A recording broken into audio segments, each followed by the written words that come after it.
شهر رمضان الذي أنزل فيه القرآن هدى للناس وبينات من الهدى والفرقان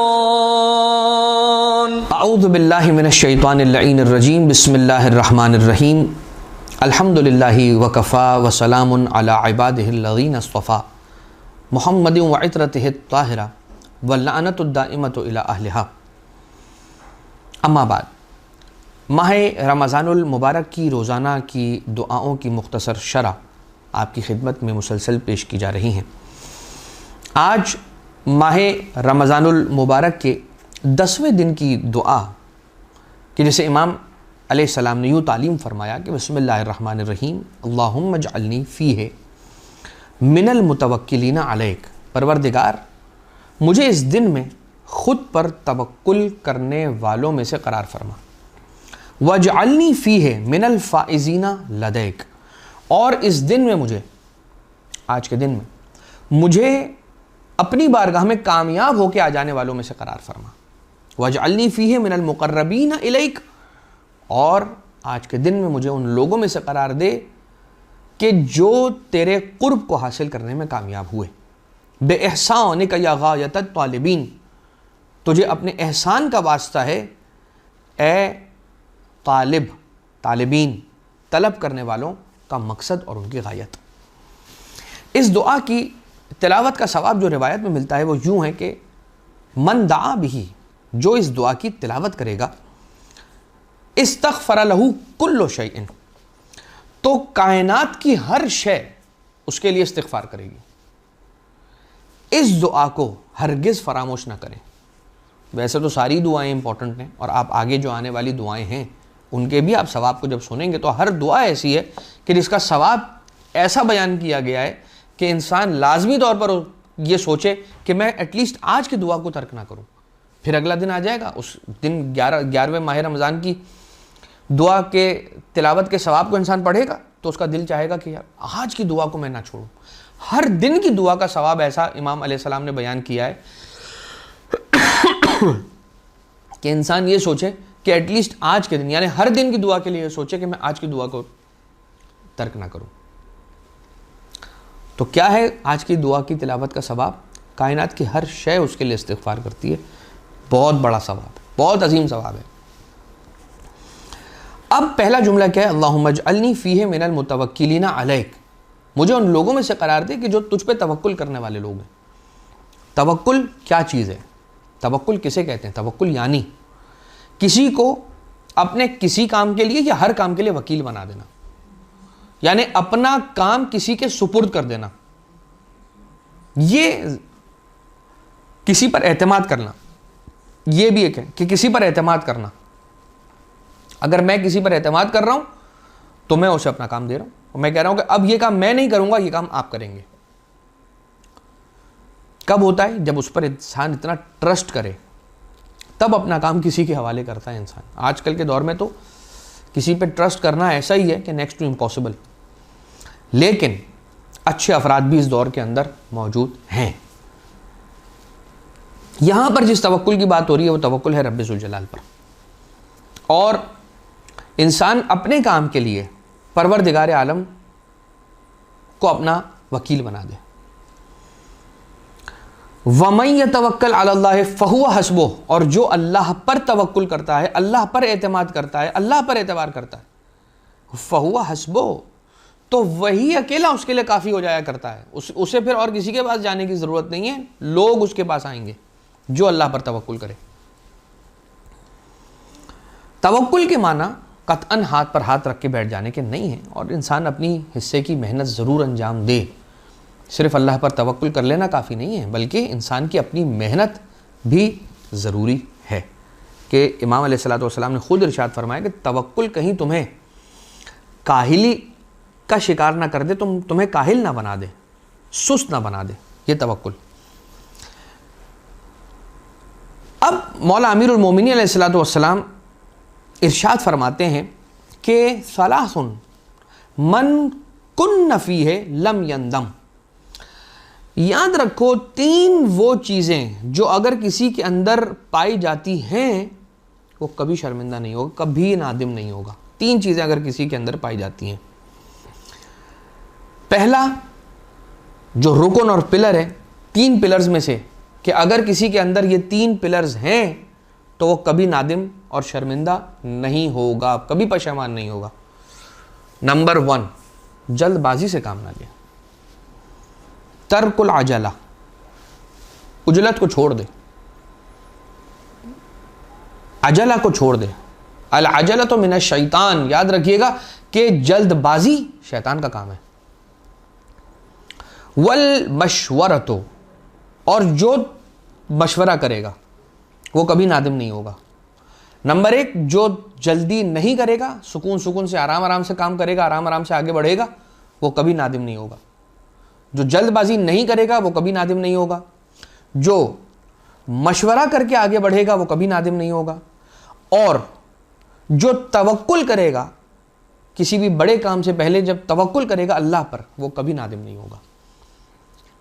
صحیفہ سجادیہ کی ایک دعا ہے, دعا نمبر 54. امام مولا سید ساجدین آقا زین العابدین علیہ الصلوۃ والسلام ارشاد فرماتے ہیں کہ وَهَبْ لِي صِدْقَ التَّوَكُّلِ عَلَيْكَ, پروردگار مجھے اپنی ذات پر سچا توکل عطا فرما, ایسا توکل عنایت فرما, ایسا توکل عطا فرما کہ میں تیری ذات پر اعتماد کروں اور اعتبار کروں اور تجھے اپنا وکیل بناؤں, تجھ پہ توکل کروں. جناب جبریل امین, حضرت جبریل امین علیہ السلام نے پیغمبر صلی اللہ علیہ وآلہ وسلم سے یہ سوال کیا اور پوچھا کہ یا رسول اللہ مت توکل علی اللہ, اللہ پہ توکل کیا ہے, کیا ہے اللہ پہ توکل کرنا, اس کا مطلب کیا ہے؟ جواب, رسول صلی اللہ علیہ وآلہ وسلم نے ارشاد فرمایا کہ اس بات کا علم رکھنا کہ مخلوق مجھے کوئی نقصان نہیں پہنچا سکتی اور نہ نفع پہنچا سکتی ہے, نہ دے سکتی ہے اور نہ مجھ سے لے سکتی ہے. توکل اللہ پہ توکل, توکل علی اللہ کیا ہے؟ جناب جبریل پوچھ رہے ہیں کن سے؟ رسول اللہ سے صلی اللہ علیہ وآلہ وسلم. رسول اللہ نے جناب جبریل کو کیا جواب ارشاد فرمایا؟ فرمایا اس بات کا علم رکھنا کہ مخلوق مجھے نہ ضرر پہنچا سکتی ہے نہ فائدہ, مخلوق نہ مجھے دے سکتی ہے نہ مجھ سے چھین سکتی ہے. جب انسان یہ سوچتا ہے, خدا کے علاوہ کسی سے نہیں ڈرتا ہے, پھر جب انسان یہ سوچتا ہے پھر خدا کے علاوہ کسی سے نہیں ڈرتا اور کسی سے لالچ اور طمع بھی نہیں رکھتا, اور یہی خدا پر توکل ہے. وسائل الشیعہ کی روایت. اب آپ توکل کو اگر دیکھیں تو حضرت یوسف علیہ السلام کا ایک مختصر سا حوالہ ہے واقعے کا. بھائی مل کر حضرت یوسف علیہ السلام کو کنویں میں پھینک رہے ہیں, کنویں میں دھکیل رہے ہیں, اور حضرت یوسف علیہ السلام جب کنویں میں گر رہے تھے تو گرتے گرتے کنویں میں جب انہیں ڈھکیلا جا رہا تھا تو وہ مسکرا رہے تھے. ان کے بھائیوں میں سے ایک بھائی جن کا نام یہودا ملتا ہے, انہوں نے پوچھا کہ اے بھائی آپ کیوں مسکرا رہے ہیں؟ کہا کہ میں یہ سوچ رہا ہوں, میں وہ وقت یاد کر رہا ہوں کہ میں یہ سوچا کرتا تھا کہ جس کے اتنے سارے بھائی ہوں کوئی اسے کیا کہہ سکتا ہے, اور میں نے اپنے بھائیوں پر توکل کیا, اعتماد کیا. شاید اسی لیے مجھے پروردگار بتلا رہا ہے اور عبرت مجھے دے رہا ہے کہ جن بھائیوں پر تم اعتماد اور اعتبار کر رہے تھے یہی بھائی تمہیں اٹھا کر کنویں میں دھکیل رہے ہیں.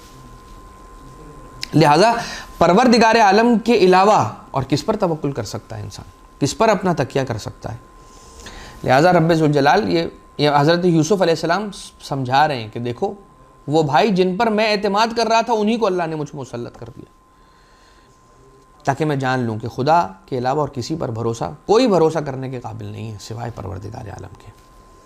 لہٰذا میرا مسکرانا خوشی کا مسکرانا نہیں ہے, عبرت کا مسکرانا ہے. اور اس کے بعد والا جو جملہ ہے وَجْعَلْنِي فِيهِ مِنَ الْفَائِزِينَ لَدَيْكَ, اور مجھے اس دن میں اپنی بارگاہ میں کامیاب اور کامران ہونے والوں میں سے قرار دے. تو کامیاب اور کامران ہونے والے کون لوگ ہیں؟ مولا امیر المومنین علیہ السلام ارشاد فرما رہے ہیں ذاکر اللہ من الفائزین, اللہ کا ذکر کرنے والا کامیاب لوگوں میں سے ہے. اس پرآشوب دور کے اندر وہی بچے گا کہ جو ذکر الہی دائمی کے ساتھ, دوام کے ساتھ انجام دے گا. ذکر الہی کے اندر ہر وقت مشغول رہے گا، کبھی زیارت وارثہ پڑھتا رہے گا، کبھی زیارت عاشورہ پڑھتا رہے گا، کبھی زیارت جامعہ پڑھتا رہے گا، کبھی نماز شب پڑھتا رہے گا، جو ذکر الہی سے لبریز رہے گا وہی اس پرآشوب دور کے اندر سروائیو کرنے کے قابل رہے گا۔ زیارت غدیر میں ہے بِمُوَالَاتِهِم مِّنَ الْفَائِزِينَ، پروردگار عالم نے مجھے ان کی ولایت کے صدقے میں، ان کی امامت اور مودت کے صدقے میں مجھے فائزین میں سے قرار دیا۔ زیارت جامعہ کا جملہ ہے وَظَلَّ مَنْ فَارَقَكُمْ وَفَازَ مَنْ تَمَسَّكَ بِكُمْ، فائزین میں سے ہو گیا کون؟ جس نے آپ سے تمسک اختیار کیا، جو آپ کے ساتھ آ کے مل گیا، اور ظلّ گمراہ ہو گیا، بھٹک گیا، کہ جس نے آپ سے جدائی اختیار کی، فارقہ۔ وفاز الفائزون بولایتکم بکم یسلک الی الرضوان وعلی من جحد ولایتکم غضب الرحمن، کہ فاز الفائزون بولایتکم، آپ کی ولایت و امامت و مودت کے صدقے میں پروردگار عالم نے ہمیں فوز اور کامیابی عنایت فرمائی ہے۔ رسول ارشاد فرماتے ہیں من تمسک بعطرتی من بعدی کان من الفائزین، کفایت الاسر کی یہ روایت ہے صفحہ نمبر 22 پر، کہ جو میرے بعد میری عطرت سے متمسک ہو گیا، یاد رکھنا وہ فائزین میں سے ہوگا۔ تو وجعلنی فیہ من الفائزین لدیک، اپنی بارگاہ میں کامیاب ہونے والوں میں سے قرار دے، گویا مجھے اہل بیت کی کے دامن سے متمسک کر دے۔ وجعلنی فیہ من المقربین الیک، اور مجھے ان لوگوں میں سے قرار دے جن لوگوں کو تو نے قریب کیا ہے اپنی ذات سے۔ تو اب اس کے اندر ایک ترتیب آ گئی، پہلے توکل مانگا جا رہا ہے، جب توکل آ جائے گا انسان کے پاس تو وہ کامیابی کی طرف بڑھے گا، جب کامیابی کی طرف بڑھ جائے گا تو پھر پروردگار عالم کی بارگاہ سے قریب ہو جائے گا۔ اور یہ کیسے ممکن ہے؟ بے احسان کا یا غایت الطالبین، اپنے احسان کے ذریعے سے۔ میرے عمل میں تو کیا طاقت ہے پروردگار، تیرے احسان میں طاقت ہے کہ میرے ناقص عمل کے بعد بھی تو میرے اندر موجود محبت اہل بیت کو دیکھتا ہے اور اپنا احسان مجھ پر کر دیتا ہے۔ یہ تیرا فضل ہے میرے پروردگار، اور ہم سب کے شامل حال فرما اپنے فضل کو اپنی بہترین خلقت یعنی کہ اہل بیت محمد و آل محمد علیہ الصلوۃ والسلام کے صدقے میں۔ وما علینا الا البلاغ المبین، وصلی اللہ علی محمد و آلہ الطیبین الطاہرین۔